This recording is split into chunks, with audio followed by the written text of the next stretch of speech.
नमस्ते दोस्तों, हमारे YouTube चैनल में आपका स्वागत है।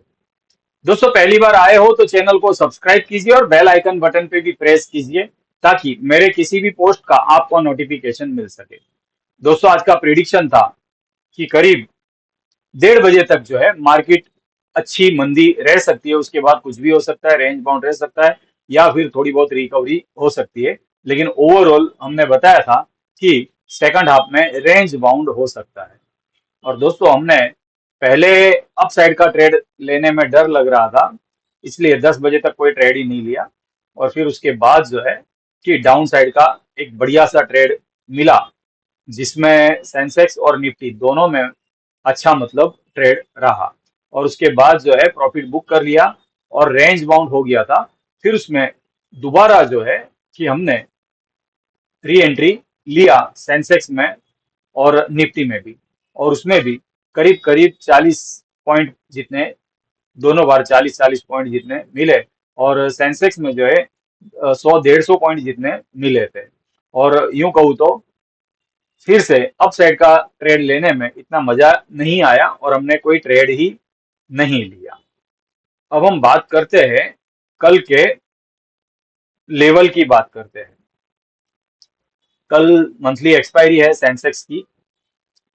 तो दोस्तों आज का जो हाई है ये 950 के आसपास। यूं कहूँ तो कल यही लेवल हमने बताया था कि 20 DMA से मार्केट जो है नीचे आने की संभावना रहेगी। और दोस्तों वही हुआ, यहीं से मार्केट रिटर्न आया। और दोस्तों कल के लिए सेटलमेंट क्लोजिंग जो CAS बोलते हैं वो बढ़िया सा रहा है। सेंसेक्स में तो मैंने देखा नहीं है, लेकिन निफ्टी का जो है करीब 70 पॉइंट नीचे यानी 207 का क्लोजिंग दिया हुआ है। तो दोस्तों ये सेंसेक्स जो है 472 का क्लोजिंग दिया है सेटलमेंट, यानी 606 3:15 क्लोज हुआ था। और 472 यानी कितना हुआ, 28 पॉइंट ये और 100 और 4 132 पॉइंट नीचे दिया है, यानी डे लो से भी नीचे गया है।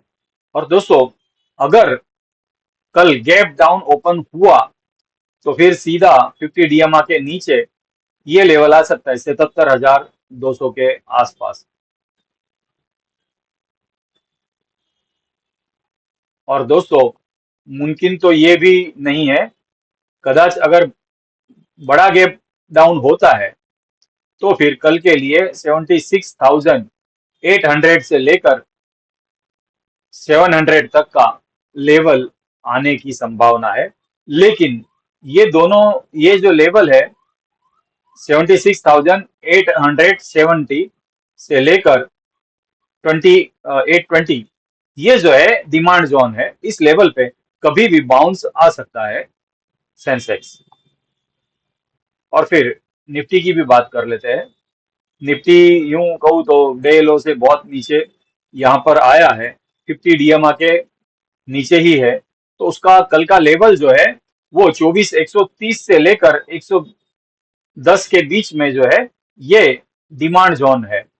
अगर 100-125 पॉइंट के नीचे क्लोज गैप डाउन ओपन होता है तो फिर सीधा 24,000 का एक स्ट्रॉन्ग सपोर्ट है, ये लेवल आ सकता है। ये दोनों डिमांड जोन है, इन लेवल से जो है मार्केट बाउंस आ सकता है। लेकिन कुछ ऊपर भी गया तो 300 का ये एक सप्लाई जोन है, इस लेवल से जो है मार्केट नीचे ही आएगा। अपना व्यू जो है कल के लिए ओवरऑल नेगेटिव का ही है। अब हम एस्ट्रोलॉजी की बात कर लेते हैं, पंचांग की। दोस्तों इससे पहले बता दूं, मेरा नाम, मेरे यूट्यूब चैनल का नाम और मेरे फोटो का कुछ लोग मिसयूज करके टेलीग्राम पर फेक चैनल बनाकर बैठे हैं। आपको अगर मुझसे कुछ भी काम है तो स्क्रीन पर नंबर दिया हुआ है, यहाँ से कांटेक्ट करना जरूरी है। और दोस्तों श्रावण मास में अगर कोई रुद्राक्ष धारण करना चाहता है तो श्रावण पूनम यानी ग्रहण है, इसमें जो है कि किसी भी चीज को जागरूक करने के लिए बहुत मतलब बढ़िया होता है। हमारे यहाँ विधि विधि विधान के साथ, मतलब पंचोपचार पूजा के साथ में जाप एवं सब कुछ होगा। अगर किसी को रुद्राक्ष धारण करना है और जागरूक करके धारण करना है तो मेरा कांटेक्ट कर सकते हैं, स्क्रीन पर नंबर दिया हुआ है। और दोस्तों, प्रीमियम ग्रुप ज्वाइन करना है तो भी मेरा कांटेक्ट कर सकते हैं। ये 2 दिन के लिए जो है स्पेशल ऑफर है, कुछ खास है। और दोस्तों, कुंडली रीडिंग करवाना है तो भी 5100 रुपया फी है, और अभी फिलहाल श्रावण महीने में 50% डिस्काउंट है। यहाँ पर आप कुंडली रीडिंग भी करवा सकते हैं। अब हम बात करते हैं दोस्तों, कल मंथली एक्सपायरी 27 अगस्त 2026 श्रावण शुक्ल चतुर्दशी है, 7:10 तक। उसके बाद पूनम स्टार्ट हो जाएगा, यानी कल विष्टि भी है मार्केट टाइम में।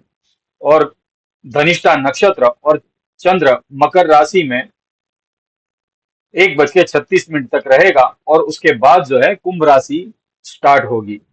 और दोस्तों, यहाँ पर यूं कहूँ तो पंचांग भी स्टार्ट होने वाला है। पंचांग में भी एक बढ़िया सा मतलब ऑफर देता हूँ। अगर कोई 2 दिन के अंदर प्रीमियम ग्रुप ज्वाइन करना चाहता है तो स्क्रीन पर नंबर दिया हुआ है, यहाँ से मेरा कांटेक्ट कर सकते हैं। इसके अलावा टेलीग्राम की लिंक भी दी है डिस्क्रिप्शन बॉक्स में, कि जिसमें हम क्या करते हैं ये मतलब सब कुछ दिखाते हैं।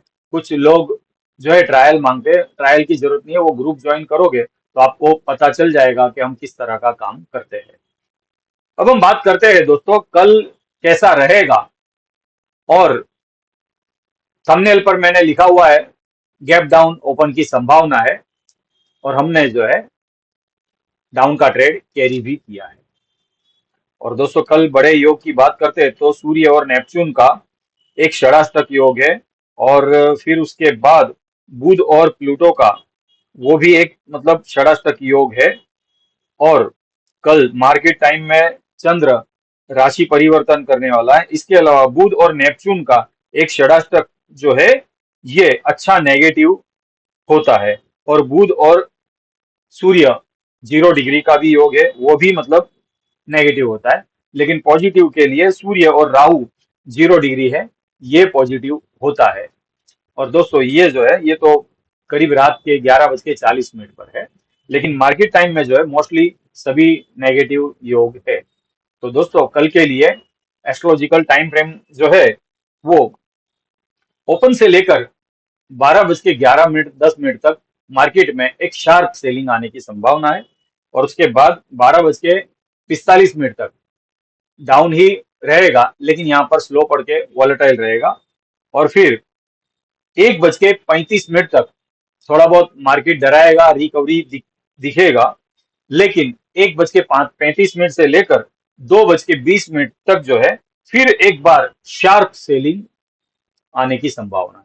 ओवरऑल अगर बात कहूं तो 2:20 तक मार्केट में सेल ऑन राइज ही रहने का अनुमान है, और अंत में हो कुछ भी हो सकता है, रिकवरी भी हो सकती है, या रेंज बाउंड भी हो सकता है, या डाउनफॉल कंटिन्यू रह भी सकता है। और दोस्तों, लास्ट में वैसे तो जो लोग सिर्फ एस्ट्रोलॉजिकल टाइम फ्रेम देखना चाहते हैं वो लोग यहाँ वीडियो को स्किप कर सकते हैं, क्योंकि आगे कुंडली रीडिंग करने वाला हूँ। और दोस्तों, लास्ट में मैं यही कहूंगा कि मैं और मेरा यूट्यूब चैनल आपके किसी भी प्रॉफिट या लॉस का जिम्मेदारी नहीं लेता। आपको जो भी ट्रेड करना है वो अपने फाइनेंशियल एडवाइजर की एडवाइस लेकर ट्रेड करना रहेगा। अब हम बात करते हैं कुंडली रीडिंग। आज की कुंडली जो है देवेंद्र बरहानपुरकर, 19 मई 1980 2:35 दोपहर के, और सोलापुर का जन्म है। कन्या लग्न की कुंडली है, और लग्नेश सूर्य के साथ में भाग्य स्थान में बैठा है, और यूं कहूं तो नीच का नहीं, वृषभ राशि में बैठा है। और दोस्तों, लग्न में कोई ग्रह नहीं है, सिर्फ छठे स्थान में केतु है, ये भी अच्छा होता है। और दशम भाव में मिथुन राशि में शुक्र बैठा है, और भाग्य में स्वगृही चंद्र। दोस्तों, कभी भी चौथा भाव और 11वां भाव अगर शुभ ग्रह से हो तो आदमी मतलब जातक सुखी होता है, और स्वगृही चंद्र 11वें स्थान में बहुत मतलब अच्छा है होता है, और हर चीज आसानी से प्राप्त होती है। 12वें स्थान में मंगल, राहु और गुरु, और साथ में शनि है, ये इतना अच्छा नहीं होता। जातक ज्यादातर ऐसे जातक फॉरेन में ही रहना उचित रहता है। हो सकता है ये फॉरेन में हो जा सकते हैं, लेकिन ज्यादा मैं डिटेल्स नहीं किया हूं। और दोस्तों, इस कुंडली में अष्टमेश व्यय स्थान में बैठा है और सप्तमेश भी व्यय स्थान में बैठा है, लेकिन राहु के साथ है, शनि के साथ है, तो इनका मैरिज लाइफ इतना अच्छा नहीं कह सकते हैं। अब इसको अगर हम कृष्णमूर्ति पद्धति से देखते हैं तो सूर्य अष्टम भाव में आता है और राहु 11वें भाव में आता है, और हम पांचवें का कस्प बुध को देखते हैं, वो भी अस्त का है। बुध चंद्र के नक्षत्र और राहु का सबलोड है। और यूं देखते हैं तो चंद्र स्वगृही 11वें स्थान में है और उसके साथ में राहु है, और 1 और 10 का स्वामी बुध भाग्य में बैठा है। तो यूं अगर बहुत ज्यादा करेंगे तो मतलब इतना मजा नहीं आएगा, लेकिन इतने देखते हुए कह सकते हैं कि आप स्टॉक मार्केट में ट्रेड कर सकते हैं और ऑप्शन ट्रेड भी कर सकते हैं देवेंद्र जी। और इसके अलावा बाकी दूसरे ग्रह की भी बात करते हैं तो शुक्र की दशा है, क्या बढ़िया तालमेल है। और देखिए, शुक्र की दशा है, शुक्र 10वें भाव में बैठा है, उसका स्वामी 11वें स्थान में बैठा है चंद्र, सॉरी इसमें राहु है। और दोस्तों यूं कहूं तो शुक्र जो है 10, 11, 9 और 2 इस तरह से बताता है, और शुक्र अनटैलेंटेड प्लेनेट है। यानी यूं कहूं तो शुक्र के नक्षत्र में कोई ग्रह नहीं है, इसलिए वो जिस स्थान में बैठा है, जिस स्थान का स्वामी है, उसका पूर्ण फल देने वाला होता है। और शुक्र 12 भाव के अंदर यानी 12 कस्प के अंदर किसी भी कस्प का सबलोड नहीं है। इसके अलावा वो किसी भी कस्प का स्टार लोड नहीं है, यानी अपने घर का राजा खुद है और बड़ी पोजीशन है, बहुत बढ़िया है शुक्र की दशा। और साथ में राहु का अंतर चल रहा है, वो भी 5-11 बताता है, यानी 11-5 बहुत बढ़िया है। देवेंद्र जी, आपकी दशा भी अच्छी है, अंतर दशा भी अच्छी है, और स्टॉक मार्केट में कर सकते हैं। और इस कुंडली के अंदर मैं एक बात कहूं तो किसी भी प्रकार के रेमेडी की कोई जरूरत नहीं है। और दोस्तों, कुंडली रीडिंग करना है तो मेरा कांटेक्ट कर सकते हैं। मैं यहीं पर अपने वाणी को विराम देता हूं। नमस्कार।